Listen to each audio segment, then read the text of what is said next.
na ni nini unachopaswa kukifanya. Kuyatambua majira na nyakati za kujiliwa kwako na ni nini unachopaswa kukifanya. Andiko letu kuu ni ile Luka takatifu 19:41 mpaka 44. Luka takatifu 19, andiko letu kuu Luka 19:41 mpaka 44. Kutambua majira na nyakati za kujiliwa kwako na ni nini unachopaswa kukifanya. Luka 19:41 mpaka 44. Ninasema ili tufike hapo, na rudia mara nyingine ili tufike. Neno la Mungu linasema hivi, hiyo Luka 19:41. Alipofika karibu, aliona mji, akaulilia, akasema, laiti ungelijua hata wewe katika siku hii yapasayo amani, lakini sasa yamefichwa machoni pako. Kwa kuwa siku zinakuja adui zako watakapokujengea boma nikuzunguke, watakuzingira na kukuhusuru pande zote, watakuangusha chini wewe na watoto wako ndani yako, wasikuachie jiwe juu ya jiwe, kwa sababu hukutambua majira ya kujiliwa kwako. Kwa sababu hukutambua majira ya kujiliwa kwako. Andiko hili linasema Yesu aliona mji wa Yerusalemu, akautazama, alafu akaanza kutokwa na machozi, akaanza kulia. Kinachouliza, anasema laiti ungelijua ya kupasayo amani. Kwa hiyo wale watu kuna kitu hawakufahamu, kuna kitu hawakukijua, na kwa sababu hawajui, anawaambia kitakachotokea siku za usoni, kwa sababu hawafahamu. Kaambia ule mji utazungukwa, utazingirwa na watawapiga wanawake pamoja na watoto. Lakini anaeleza sababu, kwa sababu hukutambua majira ya kujiliwa kwako.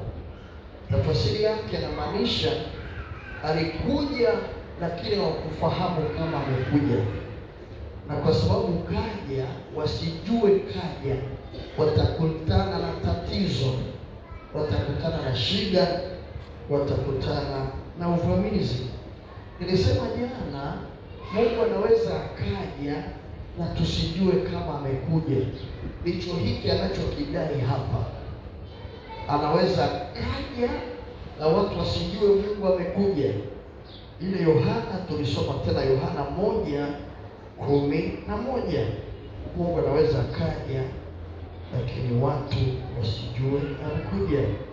Anaweza akaja kwenye familia, anaweza akaja kwenye ofisi, anaweza akaja kanisani, anaweza akaja popote ulipo na usijue kaja.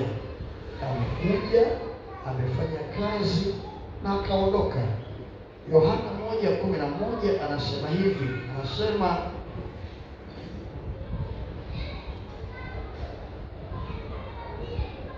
anasema alikuja kwake, wala walio wake hawakumpokea.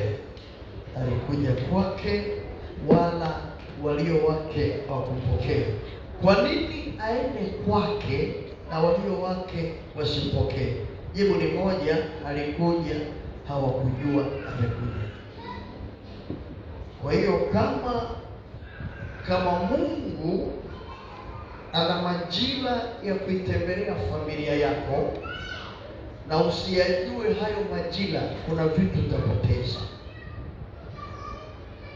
Kuna majira ya Mungu ya kutembelea familia zetu. Ni kama yule mgonjwa alivyoletwa na tangu juzi, ameugua miaka 38, amekuja malaika mara nyingi, lakini bado ni mgonjwa.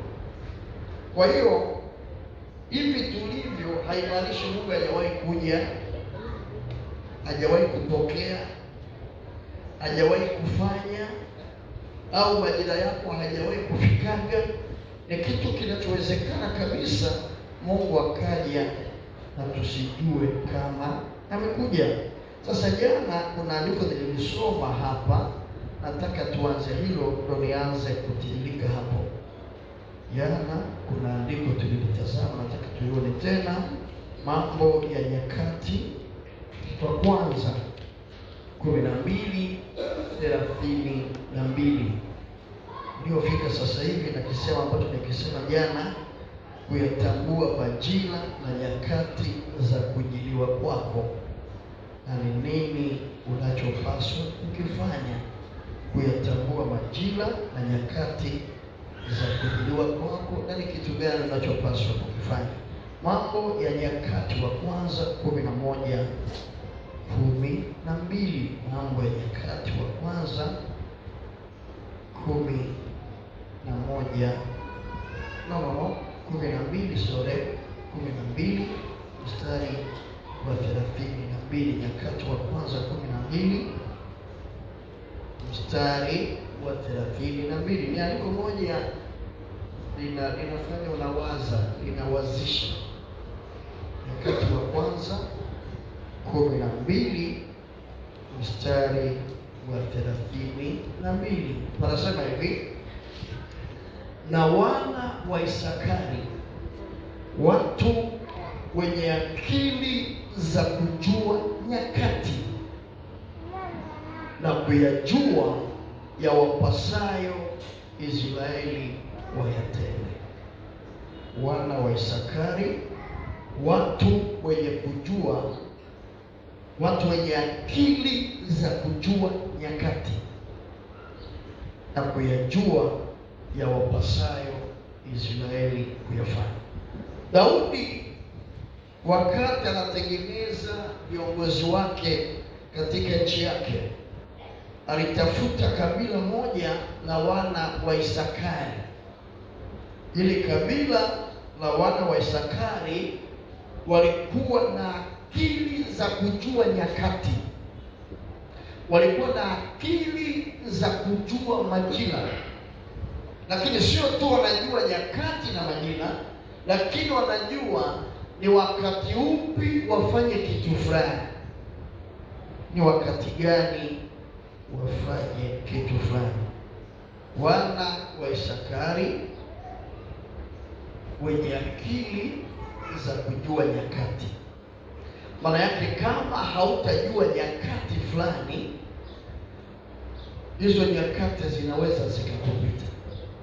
Lakini sio tu kujua nyakati, anamalizia vizuri, na ni kitu gani wanachopaswa kukifanya kwenye nyakati hizo. Kwa hiyo kila nyakati zina kitu unachopaswa kukifanya. Nyakati fulani zimebeba baraka zako,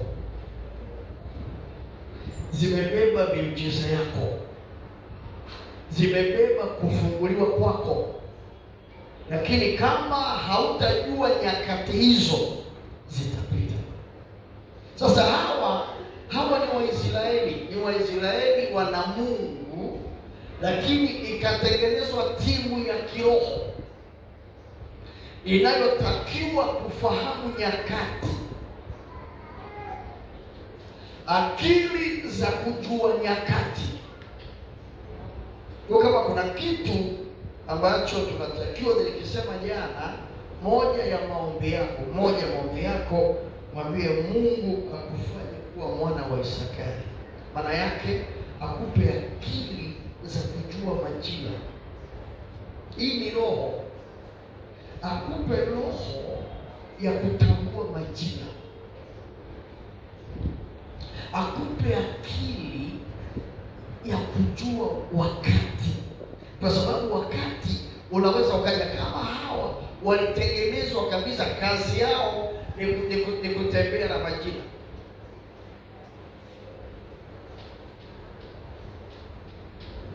Majira hayo yamebeba baraka zetu. Lakini kitu cha ajabu, angalia kitabu cha Esther. Angalia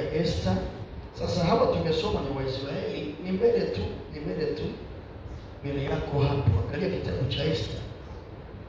Angalia Esta sura ya kwanza mstari ule wa 13. Nilianzia juu lakini sitaki sana huko. Ni baada ya shida kutokea pale ikulu. Nataka tuka kitu fulani hapo. Kitabu cha Esta 1:13. Baada ya kuitwa Malkia akakataa kuja kwa jeuri. Kuna kitu ambacho nataka tukione pale ambacho kinafanana na ninachokisema. Esta 1:13. Panasema hivi: basi mfalme akawaambia wenye hekima walio na elimu ya nyakati, maana ndivyo ilivyokuwa desturi ya mfalme kwa wote waliojua sheria na hukumu. Nilitaka lile neno linalosema wenye hekima walio na elimu ya nyakati. Hawa ni wapagani kabisa. Walijua kwamba dunia wanayokaa lazima wawe na watu wenye elimu ya majira, wenye elimu ya nyakati. Kwa sababu nimefuatia haya maandiko yakanishangaza kidogo, yalinipeleka vitu vingi vya kibiblia kabisa. Kwa mfano Isaya 7:14, tazama bikira atachukua mimba. Hayo ni majira yalisemwa.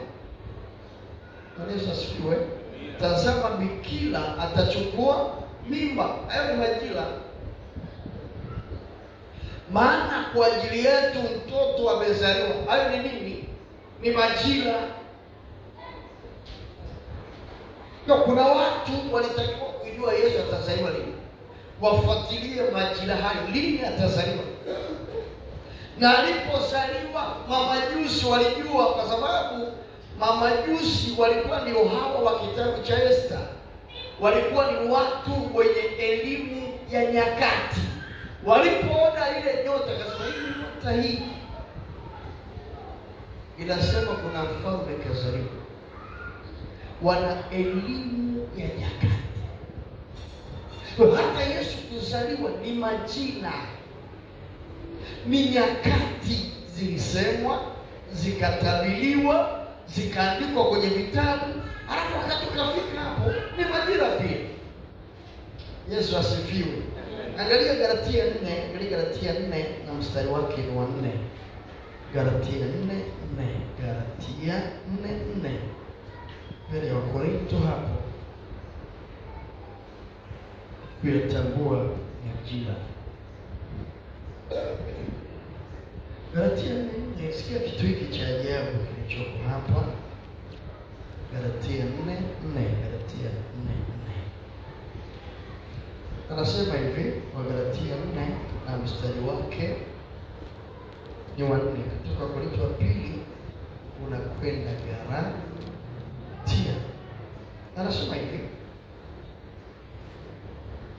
hata ulipowadia utimilifu wa wakati, Mungu alimtuma mwanawe ambaye amezaliwa na mwanamke, amezaliwa chini ya sheria. Nilitaka lile neno hata ulipowadia utimilifu wa wakati. Kwa hata Mungu alipotabiri, tazama bikira atachukua mimba, maana kuna miaka iliwekwa na tarehe na mwezi. Sasa anasema hapo Galatia, ulipotimia wakati mtimilifu. Maana miaka Mungu aliyosema azaliwe Yesu ilipotimia. Lakini ninaamini hata sisi ndivyo hivyo. Hakuna aliyezaliwa ambaye Mungu hakuweka kalenda yako ya kuzaliwa, kabila lako na mkoa na taifa. Yote leo hapa si mapenzi ya wazazi uzaliwa Mnyamwezi Msukuma. No. Sio kweli. Yaani ni vitu ambavyo tayari viko kwenye kalenda kwamba hao watatafutana wa kabila moja, wa makabila mawili, wa makabila matatu, iliwekwa hivyo. Alafu Mungu akasubiri nyakati hizo, majira hayo. Kama Yesu ulifika wakati uliosemwa. Wakati upi? Wakati wanaanguka tu. Ile Mwanzo 3:15. Wakati Mungu anaweka laana kati ya Adamu na Hawa na nyoka. Alipofika kwa nyoka, alimwambia hivi, naweka uadui kati ya uzao wa huyu mwanamke. Ndicho hiki ambacho tumekisema hapa. Kinasema ulipotimia wakati mtimilifu, Mungu alimtuma mwanae aliyezaliwa na mwanamke. Ndicho hicho cha Mwanzo 3:15. Mungu anamueleza nyoka pamoja na Hawa, ninaweka uadui kati ya wewe nyoka na uzao wa huyu mwanamke. Uzao wa mwanamke aliyosema Yesu, aliyosema Mungu alikuwa ni Yesu atakayezaliwa na Mariamu. Ile siku tu wanaanguka, wanafanya dhambi, Mungu anaeleza habari za bikira kuchukua mimba na kuzaa mtoto. Haya ni majira. Bwana Yesu asifiwe. Bwana Yesu apewe sifa. Jamani, hiki ni kitu gani? Haya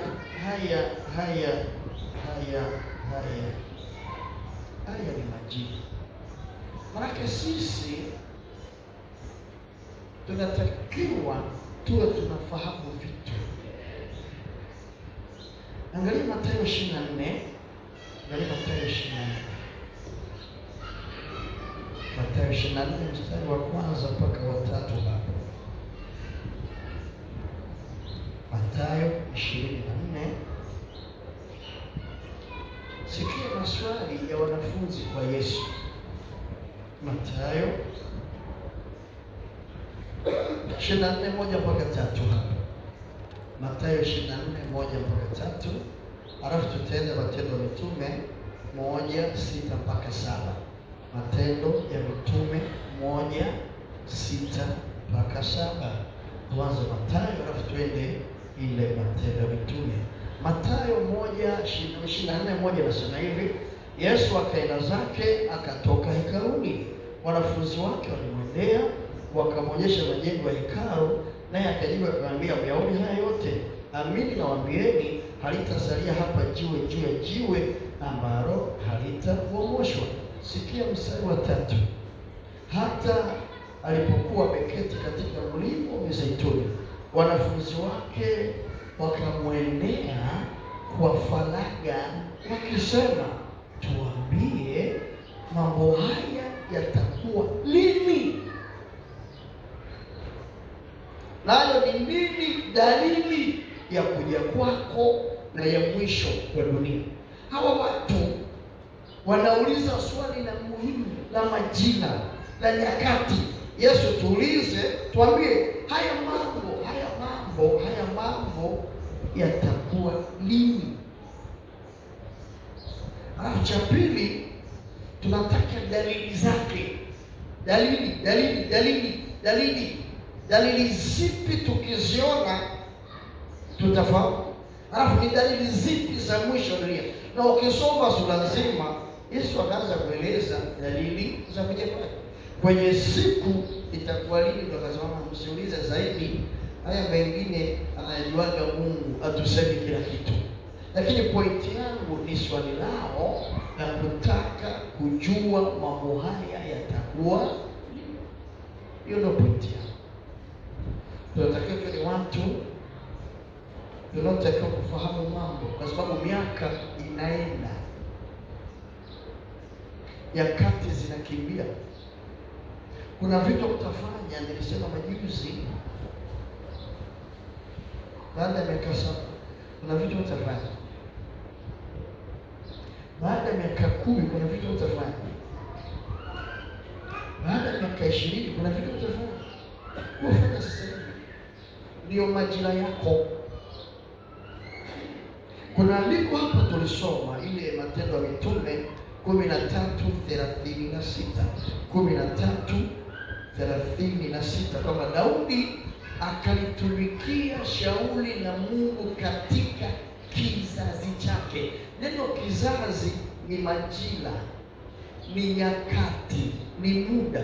Daudi 13:36 Matendo ya Mitume, Daudi akalitumikia shauri la Mungu katika kizazi chake. Wewe unafanya mambo yako kwenye kizazi chako tu. Unafanya mambo yako kwenye kizazi. Kuna vitu hata kama utavipenda hautafanya ukiwa na miaka 70. Kuna vitu hata kama ni ndoto zako hautafanya. Kwa nini? Sio majira yako. Ndio maana unapopata nafasi, fanya vitu kama unakufa sasa hivi. Yesu asifiwe. Hebu nikupe Matendo ya Mitume alafu turudi hiyo Mhubiri.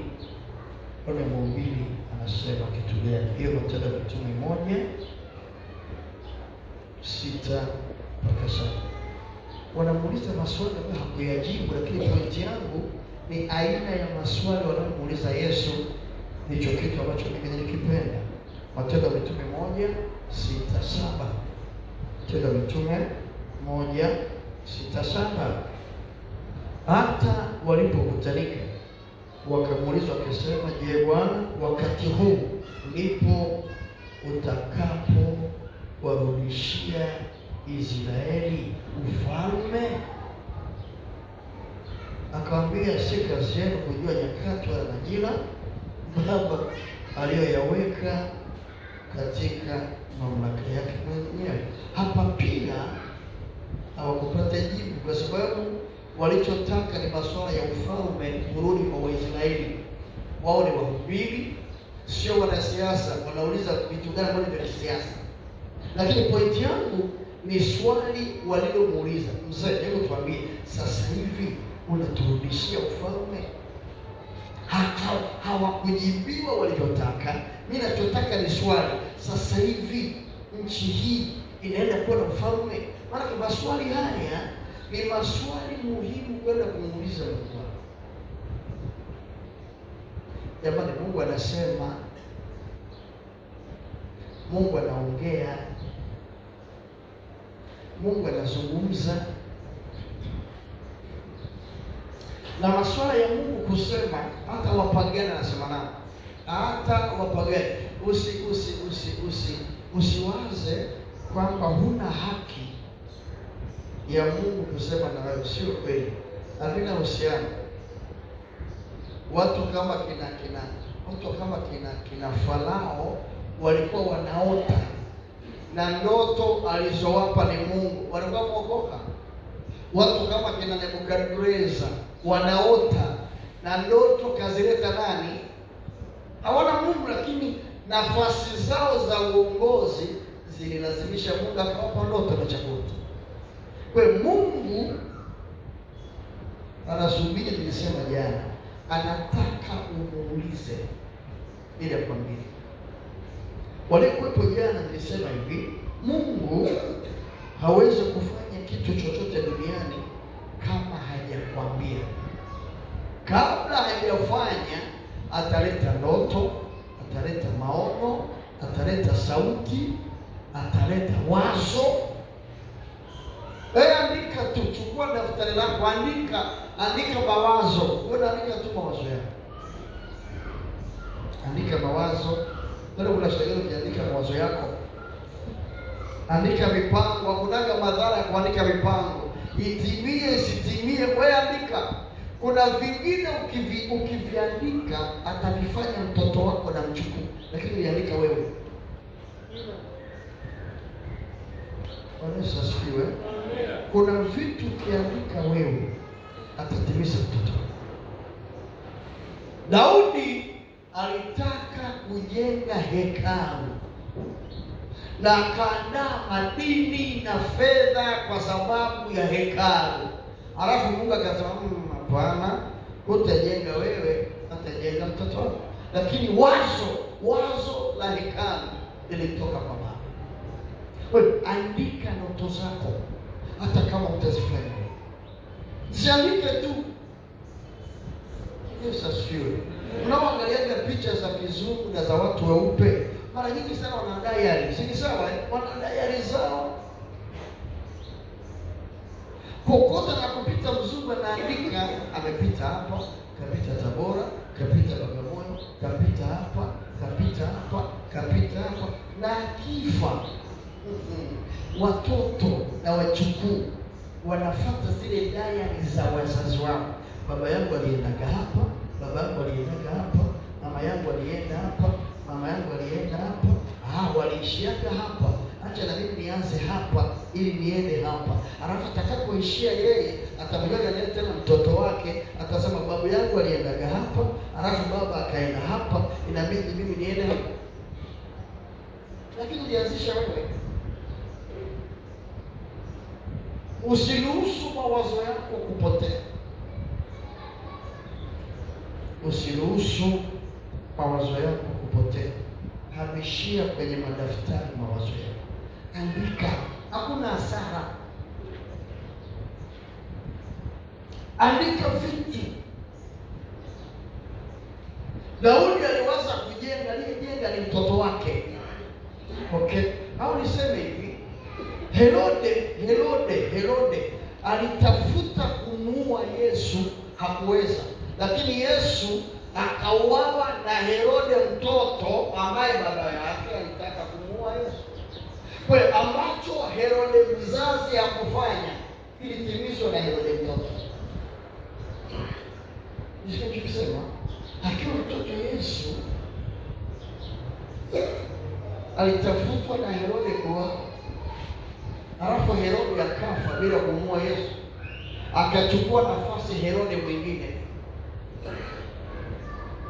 Alafu Yesu ili afe alihukumiwa na Herode, ambacho mzazi hajafanya mtoto alikifanya.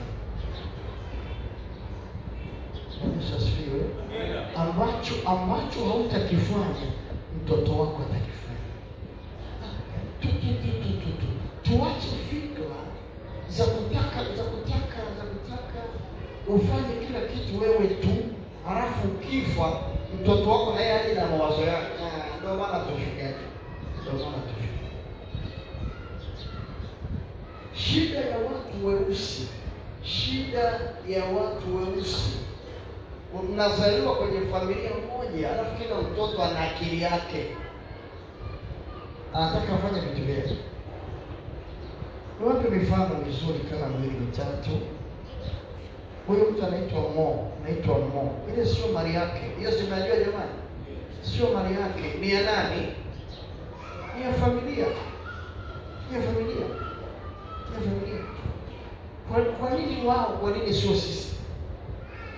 Kwa nini wao? Kwa nini sio sisi? Sio kama iwezekani. Ni kwamba Mwafrika anawaza kuwa na mambo yake, anawaza kuwa na vitu vyake. Hutaweza. Kuna vitu atakamilisha mtoto wako, lakini tengeneza tabia kuandika vitu kwenye madaftari, ili mtoto ajue kwamba hapa. Niwape mfano. Rafiki yangu mmoja, nafikiri siku moja atakuja, amefanya sana kazi Tabora na Ilikana. Mamako anamjua, mamako wa Tabora anamfahamu vizuri sana. Rafiki yangu amehamia hapa, kutoka Tabora akaenda Kigoma, kutoka Kigoma amerudi hapa Dar es Salaam. Nilimuuliza swali moja miaka 7 nyuma, nikamwambia rafiki yangu, unaleta sana wazungu Kigoma, kuna chochote wanachokuambia wamekuja kufanya au unatembea nao tu? Akaniambia sijawahi kuambiwa, ila kuna mmoja juzi ndo kaniambia. Alifika akamwambia, naomba tutembee, nitembeze kwenye makanisa ufuoni, vijiji vyote ambavyo viko kando ya ziwa Tanganyika, ndo nataka tukafanye mission huko. Kwa akampakia kwenye gari, wakaanza kutembea mwambao mwa ziwa Tanganyika.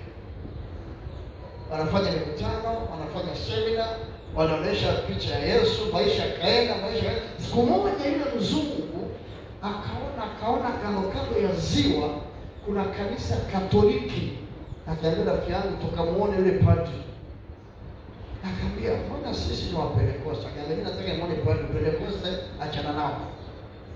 Akamuona padri, akafanya urafiki na padri, akaenda kijijini kwa viongozi, akachimba visima 3 vya maji, alafu akawa rafiki sana na kile. Siku moja akaamua tu kumwambia ukweli rafiki yangu. Akamwambia, rafiki yangu, wewe unafikiri kwa nini nakujaga sana hapa? Akamwambia, sijui. Akamwambia, umeona hili kanisa Katoliki hili naliona vizuri. Akamwambia, hili kanisa chini ya hili kanisa kuna tani 20 ya dhahabu. Na ndicho kilichonileta huku. Hii kanisa Kikatoliki chini yake kuna tani 20 ya dhahabu. Akasema, dhahabu hii naichukua mimi. Kama sio mimi atakuja mtoto wangu. Kama sio mtoto atakuja mchukuu.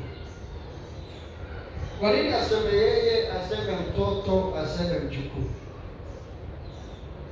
Wazungu ndio watu pekee anaweza katika huu mlima kuna vitu, akasema tauvunja mpaka nichukue kilichoko hapa. Kwa hiyo watu weupe wako tayari kufa kwa ajili ya watoto wao, ila huku kwetu watu weusi wanaua watoto ili wao wapate vitu. Yaani sisi imegeuzwa.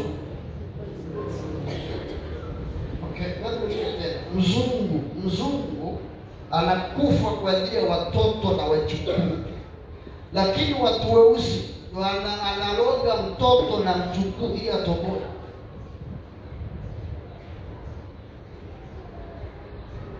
Mnasikia? Sio tuko hivyo, ndio tuko hivyo eti. Sasa hii ni tatizo.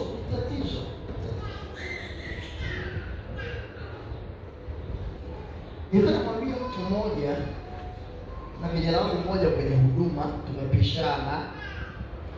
Wakaniuliza swali, mbona utamki chochote? Nikamwambia nimeshajifunza na miaka mingi kwenye huduma, naogopa kutamka chochote kwa mtu yoyote niliyemwekeaga mikono. Siwezi anitukane, aniseme vibaya, nikute taarifa zangu mbaya kwa watu, lakini maadamu ni mtoto wangu sitaongea vibaya. Kwa nini? Kwa sababu unapomlani mtoto wako wewe utazeeka kabla yake. Hiyo matatizo yatarudi kwako. Unasikia ninachokisema? Unapogombana na mtoto wako au mjukuu, unamtukana, unamfokea, unampa laana, baada ya miaka 15 wewe hata kutembea uwezi. Anayekusaidia ndani umeshamlaani. Ambaye angekusaidia ulimtamkia asifanikiwe. Ni makosa sana kukilani kizazi chako. Kosa. Ndio maana hata Mungu wakati anatoa laana kwa nyoka, kwa Adamu, kwa Hawa, sikia alichofanya. Alimwambia mwanamke, wewe umesikia, wewe mwanamke utazaa kwa uchungu. Umesikia nyoka? Utatembea kwa tumbo na utakula udongo. Alipofika kwa Adamu akapata kigugumizi. Kwa nini? Wakati anamuumba yeye mwenyewe alitamka, aliopoka, akasema tuumbe mtu kwa sura yetu na mfano wetu. Kwa hiyo Adamu kaumbwa kwa sura na mfano wa nani? Kwa hiyo Mungu akimlaani Adamu, ile laana inaenda mpaka kwake Mungu, si aliumbwa kwa sura na mfano wake. Ukimlaani mtoto wako, ile laana inakuja mpaka kwako. Kwa sababu huyo mtoto wewe ndio kiwanda kilichomzalisha. Kwa alipofika tu kwa Adamu, akaambia kwenye ardhi, wewe Adamu, ardhi imelaaniwa. Kusema Hawa alimwambia utazaa kwa uchungu. Nyoka utatembea tumbo, utakula udongo. Anafika kwa Adamu, ardhi. Hakunyoka kwa Adamu kwa sababu alisema tuumbe mtu kwa sura yetu mfano. Unapolani kizazi chako unajirani mwenyewe. Una miaka mingapi wewe? Na miaka 50, na miaka 30, na miaka 40, unao mlala na miaka 17. Utazeeka, halafu ambaye angekusaidia umeshampa laana. Atakusaidia nini? Hakuna kitu kibaya kutoa laana kwa vizazi vyako. Mbaya haikusaidii. Nikamwambia hawa wachungaji wao wakiaga mikono, hata nitukaneje wana muangalia siongei, maana najua ni kimlani. Nimejeni sio baba aseme aongee, lakini sisemi. Maadamu niliwahi kumshika, sitalani kizazi chako. Ni makosa kuwalani ulioza. Bwana Yesu asifiwe. Bwana asifiwe. Asifiwe Yesu. Jamani, tunaenda vizuri. Kwa ndo hicho tu hicho tu.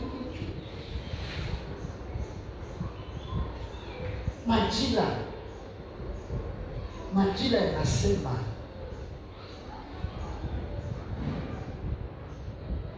utafanya mambo yako kwa wakati wako tu. Vingine ataendeleza mwanao na wajukuu. Na hata kama ni mwizi, ni maraya, ni jambazi, maadamu ni damu yako, usaidie. Kwa sababu bila wewe asingekuja duniani. Haijalishi na tabia gani. Sasa tunanisikia wazazi. Haijalishi mtoto wako ni mwizi, ni maraya, ni jambazi, ni tapeli, anavutaka bangi, akiulizwa ubini anavutaje wewe. Haipapeki, una wajibu huo. Ndio maana una wajibu wa kuombea kizazi chako siku zote. Kizazi chako siku. Na majibu mengine sio lazima Mungu ayajibu ukiwa duniani. Maana umeomba, kuna mengine atajibu umeshalala. Na Mungu atajibu kwa sababu anajibu maombi yetu. Ili Mungu akujibu sio lazima uwepo. Wengine atajibu umeshaenda kaburini. Lakini wewe omba. Bwana Yesu asifiwe. Wewe omba. Jifunze kufanya vitu kwa ajili ya familia yako. Toa kwa ajili ya familia, omba kwa ajili ya familia, waza kwa ajili ya familia, fikiri kwa ajili ya familia, tafakari kwa ajili ya familia. Itakusaidia. Yesu asifiwe. Maana muda umeenda na sawa. Okay. Nataka mistari mitatu na nitakuacha ili kesho tuanzie hapa. Nataka nikupe kitu fulani hapa. Uone matatizo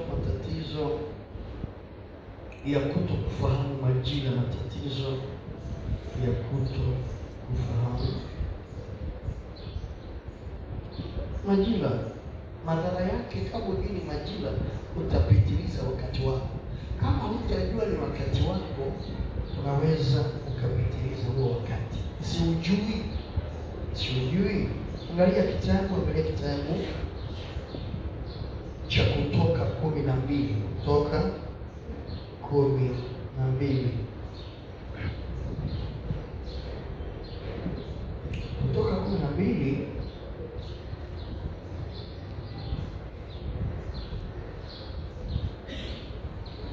40 mpaka 42. Kutoka 12:40 mpaka 42.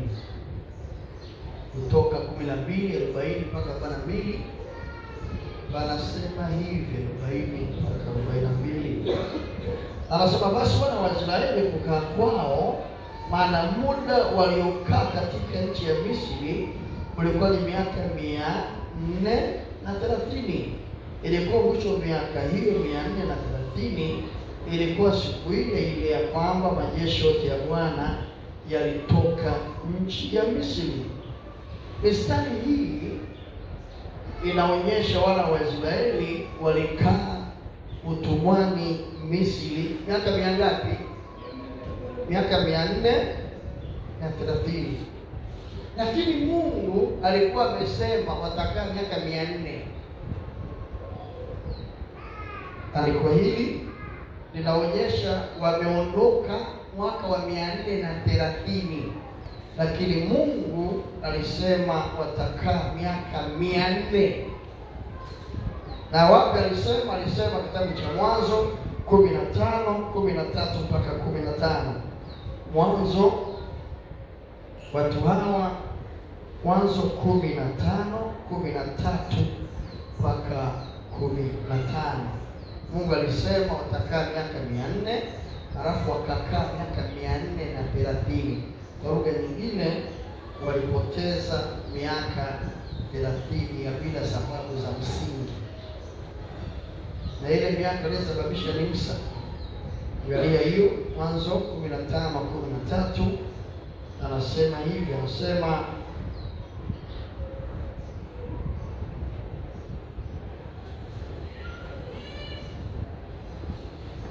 Bwana akamwambia Abrahamu, ujue hakika ya kwamba uzao wako utakuwa mgeni katika nchi isiyo yake, watu watumikia watu wale, nao watateswa muda wa miaka 400, na hata na taifa lile watakao watumikia nitawahukumu, baadaye watatoka na mali mengi, lakini wewe utakwenda kwa baba zako, maana utazikwa katika uzee mwema, na kizazi cha 4 kitarudi hapa, maana hujatimia uovu wa Waamori bado. Andiko hili ni Mungu anaongea na Ibrahimu au Abrahamu, anampa vitakavyotokea kwenye wa watoto atakao wazaa. Anamweleza, unatakiwa ujue watoto wako, watoto wako, damu yako itaendaga utumwani, halafu watakaga miaka 400, halafu watatoka. Sasa ukifuatilia, tumesoma Kutoka, wakati wanatoka ni 400 na ngapi? Lakini Mungu alisema 400.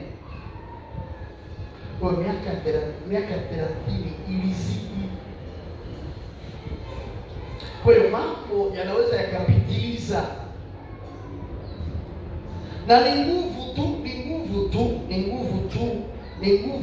ilikuja kuwazuia, kuwachelewesha. Wakati Musa anazaliwa ilikuwa ni mwaka 350, miaka 350, bado miaka 50 waondoke. Ilikuwa ni 350, bado miaka 50 waondoke. Alipofikisha miaka 40, maana yake imeshaenda 390. Musa alipofikisha miaka 40, maana yake ni 390, bado miaka 10 waondoke. Musa akafanya mauaji, akaua. Alipoua akatoroka ili wasimshike, wakamfunga. Lakini kwa miaka 10 tu watoke, wewe akatoroka, kaenda kaishi huko. Mungu anakuja kumtokea, anamrudisha kuwatoa Waisraeli. Ni baada ya miaka 40. Ukichukua 390 ukaongeza miaka 40, unakuta ni 430. Kwa 30 ilisababishwa na Musa baada ya kuua. Maana yake alijikuta ana wito, lakini uzoefu wake, kalelewa kwa Misri, kakulia kwa Misri, anasikia moyo unawaka, na akaishi watatoka kwa vita, watatoka kwa nguvu za kibinadamu. Ndio maana akaamua, anaua. Kitendo cha kuua kikawakosti miaka 30. Kwa hiyo makosa yanaweza yakaongeza miaka yako. Makosa, kufanya vitu kwa makosa vinaweza vikarefusha muda wako. Kufanya vitu kwa makosa vinaweza vikarefusha. Miaka hii 30 imesababishwa na Musa kuua maskini, na anaua kwa sababu ya wito. Angalia Matendo ya Mitume ile sura ya 7. Angalia Matendo ya Mitume 7. Matendo ya Mitume 7, takuwa na kuruka. Anasema hivi, Matendo ya Mitume 7, nianzie tu mstari wa kwanza. Anasema kwani mkuu akasema, je, mambo haya ndivyo alivyo? Naye akasema, ndugu zangu na baba zangu, sikilizeni. Mungu wa utukufu alimtokea baba yetu Ibrahimu alipokuwa katika Mesopotamia, kabla hajakaa Harani. Bwana asifiwe. Angalia 17, angalia 17. Anasema hivi, basi wakati wa ile ahadi ambayo Mungu alimpa Ibrahimu ulipokuwa unakaribia, wale watu wakazidi kuongezeka sana huko Misri. Sasa hiki kitu, wakati wao wa kuondoka ulipokaribia, wakawa wana nguvu ya maongezeko, wakazaa sana. Dalili, wakazaliana wengi. Ndio kipindi hiki wanazaliana sana, wanazaa sana, wana nguvu sana. Musa anazaliwa. Anasema basi mfalme mwingine akainuka juu ya Misri, asiye mfalme Yusufu. Huyo akafanyia hila kabila yetu na kuwatendea mabaya baba zetu, akawaamuru watupu watoto wao wachanga ili wasiishi. Wakati huo akazaliwa Musa, naye alikuwa ni mtoto mzuri sana, akalelewa muda wa miezi 3 katika nyumba ya babaye. Hata alipotupwa binti Farao akamtwaa, akamlea awe kama mwanawe. Musa akafundishwa hekima yote ya Misri. Sikia hii, akawa hodari wa maneno na maneno. Lakini wakati Mungu anamtokea alikuwa na kigugumizi. Hapa panasema alikuwa hodari wa maneno na matendo. Wakati Musa anatoka Misri hakuwa na kigugumizi. Hodari wa kusema, hodari wa kuongea, hodari wa kuzungumza, na alifanya vizuri sana kwenye chuo kikuu cha huko Misri. Nirudie 22. Musa akafundishwa hekima yote ya Misri, akawa hodari wa maneno na matendo. Umri wake ulipopata kama miaka 40, akazimu moyoni mwake kwenda kuwatazama ndugu zake Waisraeli. Akamwona mtu mmojawapo akidhulumiwa, akamtetea, akamlipizia kisasi yule aliyekuwa akionewa, akampiga huyu Misri. Sikia kinachofuata, anasema alidhania kwamba ndugu zake watafahamu ya kuwa Mungu anawapa wokovu kwa mkono wake wakati anaua, lakini hawakufahamu. Kwa hiyo aliua, anatimiza wito, anasikia ndani kuwasaidia, anasikia ndani kuwafungua, anasaidia ndani, anasikia afanye kitu, lakini uchanga, hakuwa na uzoefu, akajikuta na hofu. Lakini lengo la kuua halikuwa baya. Anataka hawa wajue kaitwa, ana wito, ana mafuta, na Mungu anataka awatoe. Anasema alidhani watajua. Mungu amewaletea mtu, lakini anaua, anakimbia. Kimbia kwake ndio kulikosti miaka 30, lakini aliua kwa sababu ya wito. Nini tafasiri yake? Unapokuwa na wito, acha haraka. Kama Mungu amekuita, kama una wito, acha haraka. Ukifanya vitu kwa haraka utafanya kama Musa. Musa aliua kwa sababu ya wito. Amesema mwenyewe, alizani ndugu zake watafahamu ya kuwa Mungu anawapa wokovu kwa mkono wake. Alikuwa ameshajua ana wito, anajua Mungu kamwita awatoe watu hawa Misri. Aliua kwa sababu ya wito ulimfanya akaua, lakini kumbe hakuitwa kuua. Aliitwa aongoze watu watoke kwa nguvu za Mungu, sio nguvu za mkono. Kwa hiyo kitendo Mungu anamtokea, anasema hawezi kusema ni ile miaka 30 aliathirika kisaikolojia, kakaa porini, ameenda na hasira zote, ameenda na wito, ameenda na nguvu za Mungu, anaenda kuchunga wanyama. Wanyama wanasegeaga jamani. Alitaka apige watu, sasa apige. Kwa hiyo Musa ile miaka 40 ilifanya awe Mungu. Alikuwa na chuki, ana hasira, kakasirika. Miaka 40 kutu porini, anaongea na wanyama. Ile ikamwathiri. Lakini pointi yangu ni kwamba walitakiwa watoke mwaka wa 400. Alafu wakatoka mwaka wa 430. Miaka 3, miaka 30 ilisababishwa. Unapofanya vitu kwa haraka unaweza kuharibu vitu. Unapofanya vitu tofauti na wakati au majira, hivyo vitu tena vinaweza vikaathirika. Mtu mwingine tutamsoma kesho ni Danieli sura ya 9.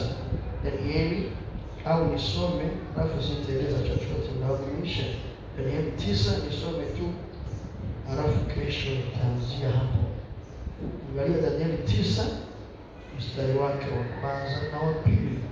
Danieli 9. Danieli 9 1, 2 mpaka 3. Danieli 9 1, 2 mpaka 3 panasema hivi: katika mwaka wa kwanza wa Dario mwana wa Suelo wa uzao wa Wamedi, aliyetawazwa kwa mfalme wa miliki wa Kaldayo, katika mwaka wa kwanza wa kumiliki kwake, mimi Danieli, kwa kuvisoma vitabu nalifahamu hesabu ya miaka ambayo neno la Bwana lilimjia Yeremia nabii ya kutimiza ukiwa Yerusalemu, yaani miaka 70. Nikamwelekezea Bwana Mungu wangu uso ili kutaka kwa maombi na dua pamoja na kufunga na kuvaa nguo za magunia na majivu. Sikilize, Danieli akiwa kwenye utumwa wa Babeli, siku moja anapitia vitabu vya manabii, akakutana na kitabu cha nabii Yeremia kinasema mtakaa utumwani miaka 70. Danieli anaangalia ni zaidi ya miaka 70. Bwana asifiwe. Danieli anakutana kitabu kinamwambia utumwani mtakaa miaka 70. Anakisoma kitabu ni zaidi ya miaka 100. Ndio anashtuka. Ndio maana mstari wa 3 anakuambia, angalia 3, nikamwelekezea Bwana Mungu uso wangu ili kutaka kwa maombi na dua pamoja na kufunga na kuvaa nguo za magunia. Anamwambia Mungu, wale tatizo nini? Sio nisemaga miaka 70. Bwana amepitiliza. Hakuna aliyefahamu.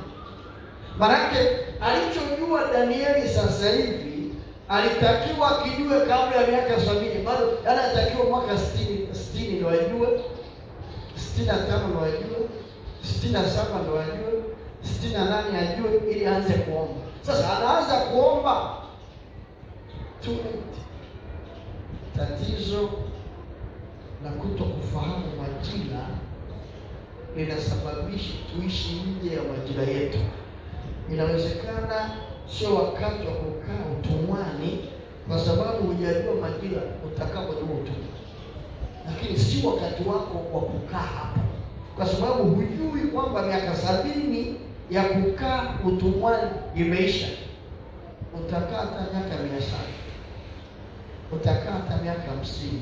Ni moja ya makosa ya kuto kufahamu majira yetu. Bwana Yesu asifiwe. Kesho taanzia hapa. Mungu wetu, asante. Nibariki kanisa lako machache haya, ukiyafanya mengi katika jina la Yesu Kristo. Amen.